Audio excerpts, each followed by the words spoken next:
पावसाळ्यात डेंग्यू सारख्या संसर्गजन्य आजारांचा धोका मोठ्या प्रमाणात वाढत आहे. यापासून नागरिकांची सुरक्षा व्हावे या हेतूने एंजल फाउंडेशनच्या वतीने बेळगाव शहरातील बाजारपेठेत एक सामाजिक उपक्रम राबवण्यात आला. या उपक्रमाअंतर्गत भाजी विक्रेत्यांना डेंग्यू प्रतिबंधक डोसचे मोफत वाटप करण्यात आले.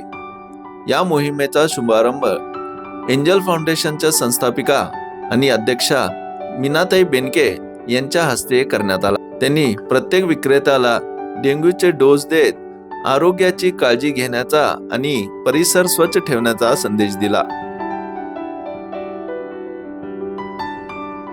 या प्रसंगी फाउंडेशनचे उपाध्यक्ष दीपक सुतार, सदस्य कृतेश कावळे, संदीप बडवन्नाचे, सुनीता होसमनी, राणी यल्लनगौडा, अक्षता नाईक आदी उपस्थित होते.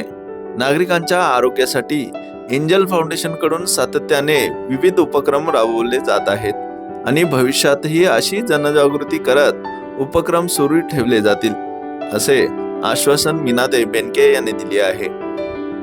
Bureau report, voice of Venugram, Belgaum.